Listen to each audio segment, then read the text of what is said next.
and welcome to the Paul Levesque Takeover Post-Show Conference Call. Today's conference is being recorded. At this time, I'd like to turn the conference over to Paul Levesque. Please go ahead, sir. Thank you very much. Appreciate it here. Sorry for the delay. I thought we had an amazing show tonight. This was one of those nights coming on the air with Vengeance Day that you could look across this card and really honestly say every single match on the show, if you went through them one by one, you could look at it and go, oh, that'll probably steal the show. Oh, that'll steal the show. Oh, this one might steal the show. It was that kind of card, and man, across the board, they didn't disappoint. You know, everything seemed to get better. The Women's Dusty Cup, for me, the Dusty Cup is it's a very important event. I take it very seriously. I take the name on it, Dusty's name on it, very seriously. He was a creative partner for me here. He was a mentor. He was a lot of things in a lot of ways, and I take it very seriously that his name is on that. It wasn't just let's just throw his name on something and go with it. I take it very seriously. It's something that we had talked about a lot, like his belief in that kind of, in tag teams and that kind of tournament. And anyway, it's just something that we talked about a lot, and I put a lot of value in that. And tonight, maybe one of the first nights that we had 4 different teams competing for a cup with his name on it, and I don't know that he had ever met any of them. And that's unique. His influence spans now, as it would, for so many reasons. But in this, it carries on through different generations of young performers that I think he would look at and just go, I'm so proud of you and what you've accomplished and how you've grown since you've been here, or as a performer, or whatever that is. So I just want to state that. But from the Women's Cup, of them making history, and without taking anything away from Shotzi and Amber, Dakota and Raquel, all 4 of them putting on a spectacular performance and making history, to Kushida and Johnny, which was just incredible, to MSK and Grizzled Veterans, where just a master class in tag team wrestling that surpassed, or if you were thinking already, God, how could it get any better than that? And then it does. Io, Tony, Mercedes, putting on a different level of something, that just spoke to a different mindset than all the other matches did before that. And then going into Balor and Pete, which, the technical ability in that match was off the chart, but not just from it takes only certain people can really appreciate the technical aspect of what's in there. I really do, but not only was it technical, but the story that they told within that technical wrestling was just so good and just so masterclass. And there were surprises in this show, and there were moments in this show, and new faces with LA Knight, Eli Drake, and with Cameron Grimes' new direction, and then of course at the end of the night with just shocking moments. So to me, I felt like this was a takeover that felt back to the beginning, and back to the brand. So with that said, I'll open it up to all of you. I want to take a minute before we do that to thank Brandon Walker for being here, and Barstool Sports for their support, and for being here, and just really appreciate that, and then being a part of it. So with that, I will open up to you, and the last thing I'll just say is that I believe, barring something I'm unaware of at this point, I believe we were injury-free tonight. So when you put on the level of performance that everybody did, that's an amazing statement as well. So with that, I will open it up to questions. All right, folks, keep it at 1 question per outlet, please. Thank you. Thank you. If you would like to signal with questions, please press star 1 on your touch-tone telephone. If you're joining us today using a speakerphone, please make sure mute function is turned off to allow your signal to reach our equipment. Again, that's star 1 if you would like to ask questions. Our first question will come from Jim Barcelone with the Miami Herald. Hey, Jim. It was just another outstanding NXT Takeover. You guys just continue to just outdo yourselves. I don't know how you do it every time, but it was incredible. I just have Thank you. my questions. I noticed that, look, everybody, 5 matches, so everybody got their chance to shine and extend their matches, extend their story of the match. And I wanted you to talk a little bit about the women's triple threat. That probably was the least amount of time of all the matches. And just from your standpoint, was that by design? Were they supposed to go a little longer? And what could you say about Io Shirai as well in that match? I mean, she's just incredible. She does so many things. She's like fearless. Yeah. First of all, a spectacular performance by all 3. As far as the time goes, they had all the time they wanted. They had a window that was much bigger than that. I think bell to bell they went somewhere in the neighborhood of 12, 13. I don't remember precisely, but I think that's where they went to. But they had what they wanted. I think it was laid out at 20 and just as a window. But they had what they wanted. There were a few things in there. I know that didn't go exactly how they had planned it. So, and I don't mean necessarily mistakes on their part, but tables breaking, things happening beyond people's control that make them go in different directions. So, it's a funny thing. People sometimes get caught up in the, well, geez, how can they not go 20 minutes?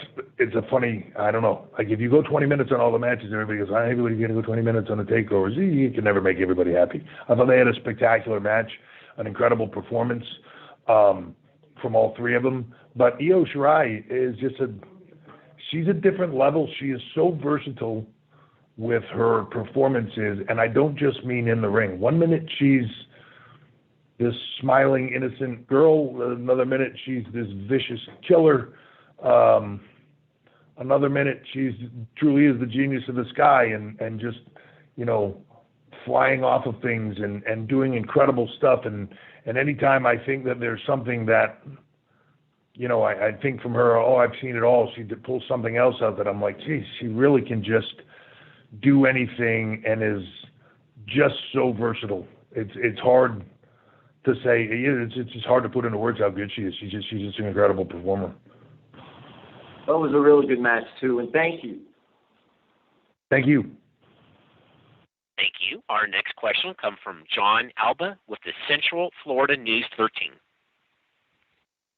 Hey, John. Paul, great show. Hey, Paul, great show as always. And it was a show where we really got to see some young talent shine, including MSK. And I would like to ask about talent evaluation. It seemed in the early days of developmental, in the NXT system at least, it would maybe take a little longer for some of those people, either from the indies or from other promotions, to hit TV, regardless of where they came from, in order to adjust to the system. But lately, we've seen MSK, we've seen August Gray, Kurt Stallion, LA Knight be put right on TV. So how has that evaluation changed? And is it strictly just a per talent basis, or have things adjusted over time? Yeah, I don't think that if you go back and look at the history of all of this, it depends on the performer. Some talent come in right away, they float right to television. Some talent come in and they don't. And really what it comes down to is us giving them bits and pieces of opportunity. And I say this to everybody as they walk in the door for the most part. We're going to give you bits and pieces of opportunity. Where that opportunity goes depends on how the opportunity is taken advantage of. So, you bring in people like MSK with a thought in your mind of, hey, these guys are really good performers, but I don't know what they bring to the table of their television knowledge or performance. And when you're doing something like the Dusty Cup, it's easy to have in mind where you want to go, but to then tweak things over the weeks as opportunities change, right? You see somebody, you go, okay, they're not quite ready for that, we're going to move to this, or okay, they are ready for that, and you move them forward. Those two are sponges. I said this to them tonight when they were done. We give you bits and pieces of opportunity. You have knocked each opportunity out of the park. And that is not because, and this is not me putting the system over, but it's not because they knew it all walking in the door. They're sponges. Sometimes people get it. Sometimes they don't. Sometimes they have the knowledge. Sometimes they don't. There are times when I've worked with talent that have come from other places and I've seen them on TV for years. And then the first time we work with them on television and you begin to talk to them about television production, they're like, I have no idea what you're talking about. No one has ever told me any of that before. Could you start over? And like you realize, oh my God, like, wow, there really is no one has ever taught them this. They just kind of always ended up being in the right place at the right time. Or they just got lucky around how it was presented or whatever that is. There's other times where you get people that come in and they're a blank slate to it. And then you tell them some stuff and they're like, okay, great. Yeah, that makes total sense. And they've got it. And they never miss a beat. Sometimes it's easier to have a blank slate than it is somebody that's been doing it a certain way for 10 years. And then you tell them something different and they're like, oh, wow, boy, that would be so much better. But getting them to do it on live television is a different thing. So it truly depends on the performer. When they get in here, we begin to work with them. We see where they are. We start to do little things and bits and pieces with them in training and how they react to those things and how they are coached. And every bit of it lends to where they end up and how quickly they get used or not used. But I don't necessarily think the system has changed. If you go back through time, there have been people that have been, here for a long time trying to figure it out. And also, look, people walk in the door of a place that they've been trying to get to their whole life, somewhere in their mind. And people that with no knowledge of that can talk about it however they want. When they get here, how they react to that and how they handle it are two totally different things. And I spend sometimes a lot of time with performers that have been doing this for a long time going, I don't, man, do what you do. You're not giving me you. You're giving me some other version of you that isn't what we're looking for. And I'm trying to get them to a place. And then one day the light bulb goes off and they go like, oh, I get it. And they relax to it and they go back to being a performer. And I don't know if that's them having a certain expectation in their own heads, but it is what it is. It's evaluated per talent. And when they're ready to succeed, we let them succeed. When they're not, I don't want them to fail and I don't want them to have stutter steps, so we try not to put it out there when it's not ready. Appreciate the thoroughness. Thank you very much. Yeah. And our next question comes from Kelly Wells with pwtorch.com. Hey, Kelly. Hey, Paul. Hey, how you doing, Paul? It was a great show tonight, even on the Takeover schedule. Just great stuff. I would like to ask about LA Knight, the former Eli Drake. Just kind of what went into getting him on board, who brought him on board, and what you see as maybe his ceiling is. I don't think that there's a ceiling on anybody. When they walk in the door, I kind of reevaluate everybody or evaluate everybody as they're walking in the door of like, my hope is that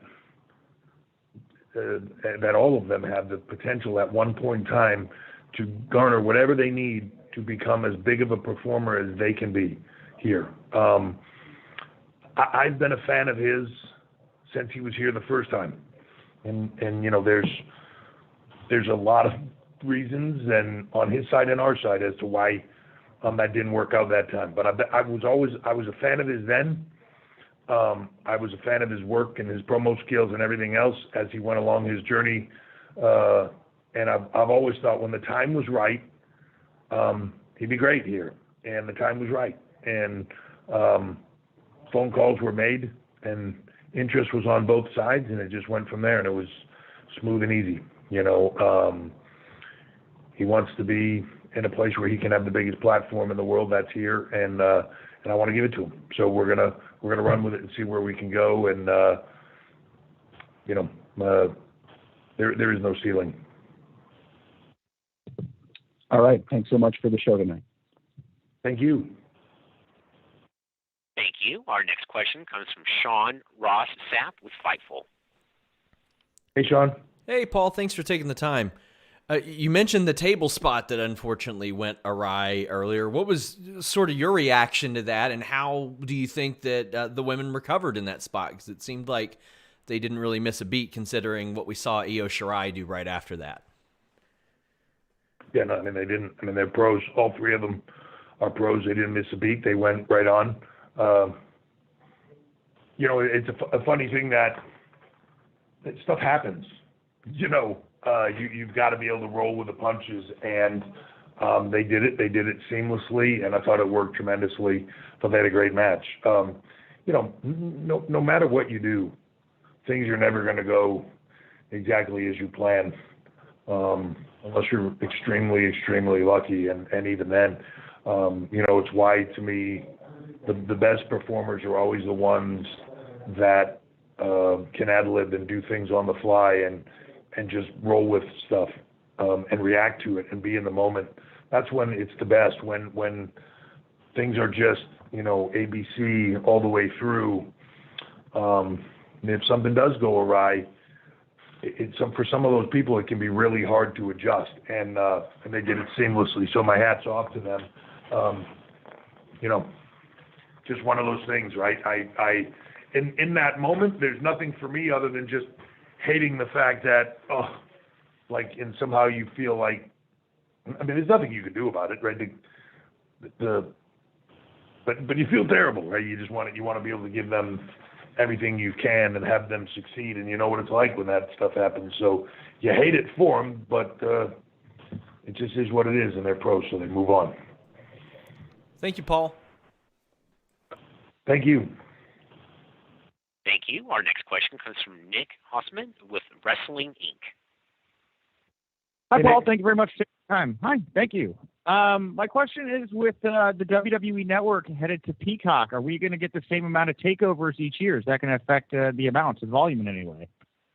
That is the plan right now. Obviously, new partners and a platform, but yeah, the content and the delivery of content and everything else is still a WWE. It's a WWE product and WWE's process. So will that change at some point? Will there be more or less? I mean, no different. We're always going to evaluate no different than we would at any other point in time. So, but that is the plan, is to keep going. And the beautiful thing about Peacock is there's a lot of eyeballs potentially. Sure. Well, all right. Thank you very much. Have a great night. Thank you, Nick. And our next question will come from Jason Powell with ProWrestling.net. Hey, Jason. Hey, Paul. Hey, it's been a couple of months now since the company and Mauro Ranallo parted ways. What's your assessment of the job that Vic Joseph, Wade Barrett, and Beth Phoenix have done so far? I think they're doing great. First of all, just let me say that I think Mauro is phenomenal. I'm a huge fan of his, continue to be a huge fan of his. Circumstances were just right for both sides, given everything that was happening in a pandemic world, to go in the directions we did. But I want to say that I'm a huge fan of Mauro across the board, and happy that he's continuing to do the things that he is doing and have the success that he does. We stay in touch, and he's a good friend. So, but on the other side of that, the dynamic of Vic, Beth, and Wade, man, I'm thrilled with. Vic is coming into his own, and it's tough. You come in here and you're kind of shown a WWE way and taught a certain thing, and you're trying to find your voice, and then a pandemic hits and you get into the mode that you get in, and for a while he's here by himself, and he's got people from their homes, doing it with him. I don't know that a lot of people even realize that Morrow, when people couldn't travel, Morrow was home. We were able to arrange it where he could do commentary from home. Beth was from home. They were calling it live seamlessly on the air, but it's hard and it's very, very difficult. Once, and only recently in the last 3 or 4 weeks, I think it is. I don't know, time travels fast, but Beth was able to schedule-wise be able to be back here in person. And man, since that time, I thought they had a good rhythm going. I can't say enough good stuff about Wade. I was a big fan of his when he was working with us. I was a big fan of his watching what he did outside of here and his commentary. And I always, there was always a part of me that, and I said this to him, I always was a fan of it and wanted to get him here, and the timing wasn't right. And then the timing was right, and I was like, oh, this is great. Got him here, and he hasn't disappointed. He's a pro's pro. He just has a knack for it and a feel for it. Vic is really now coming into his own, and so is Beth, especially being here. So difficult to do from a distance. But being here, what I love about it is they come across as three people that genuinely like each other, like they would if it was three friends sitting on a couch watching the show and having a good time bantering with each other, even though one of them's calling play-by-play. But it just comes across as enjoyable and fun.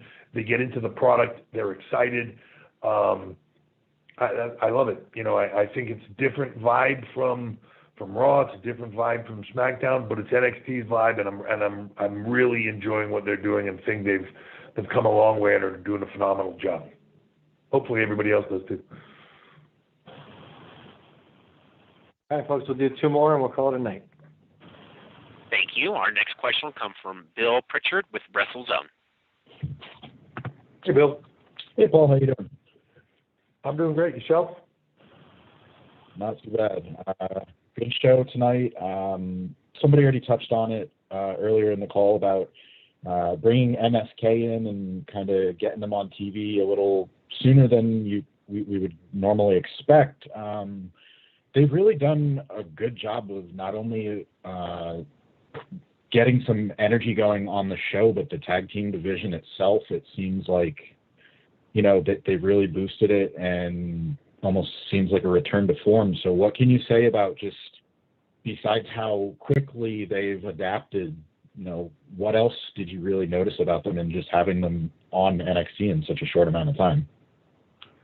So the moment I met them, from them coming in here and having a tryout with us, and I talked to them for a period of time, and it's everything that I obviously the people here in NXT and the PC are just, they're the eyes and ears, right? And Matt Bloom, Sarah Amato, this whole team here, Sean, everybody that's here, all the coaches, I trust their opinions. So when they're talking to these people and they're saying, hey, these two are pros, these two are sponges, these two, man, you tell them something, they got it. They have an instinct for it. They're humble to it. Part of being coached is wanting to be coached. And it's a funny thing to me. I hear sometimes people talk about, well, just letting people do things and they don't need to be coached, or they don't need to be written for, they don't need to be produced. I cannot disagree with that any stronger. Look, Tom Brady is the greatest quarterback, arguably, in the history of football. It's like saying he doesn't need to be coached. Right? Like, they give you more coaches. They give you more help. They give you more things. Now, somebody like that, can take things to another level, but everybody needs to be coached. Everybody needs to be produced. To when Vince McMahon is in a scene backstage back years ago, he wanted somebody else to produce him, and to coach him and to get him there. It is the truth of what we do, and it is the truth in life, my opinion. To think otherwise is ego. And when you're open to it, when you're a sponge to it, when you are just willing to take, and not every opinion you get is right, but to take them, digest them, try them on, see what works honestly and openly, and see what works and what doesn't. And that, I can't say it enough. That is those kids. MSK to a T. That is them. And it's why they've succeeded to the level that they have. When they walked in the door, we gave them just a whiff of an opportunity, and they grabbed it. And it was a breath of fresh air. They were the spark, but like then you talk about, okay, well, GYV to me are one of the most technically sound teams, and from a heel standpoint, just man, they're just there. So we were just at a point where we were rolling them in here in the U.S. and they got stuck overseas. There was a lot of things that happened in moments where things got stuck where they were, and then as they began to loosen up, the timing was right for everything. So you roll it all together, and the best plans, but then sometimes you get lucky too, and you get lightning in a bottle, and I feel like it's what we're getting right now. And again, to your point, back to form on the tag team division. It's exciting. You see MSK, Legato, Oni and Danny, GYV, MSK. Geez, I know. I got so excited I'm knocking stuff over. Man, it's a division that you look at and you go like, holy cow, I'll take any one of those guys. So it's exciting. Nice. Thanks very much for your time. And we'll take a question from Michael Morales with Lucha Libre Online. First of all, thank you for the opportunity, and congratulations for a great event. In NXT, we have some Latin talents like Mercedes Martinez, Legado, and Fantasma, and recently the increase was added to the Raw roster. My question is, how far or close are we from seeing an NXT Latin American brand? Well, I agree with you that we have a lot of Latino talent and across the board on all brands, and whether you're talking about next level talent like Andrade, you're talking about Humberto Carrillo, Angel Garza. When you get past that, Lince Dorado and Metallic, and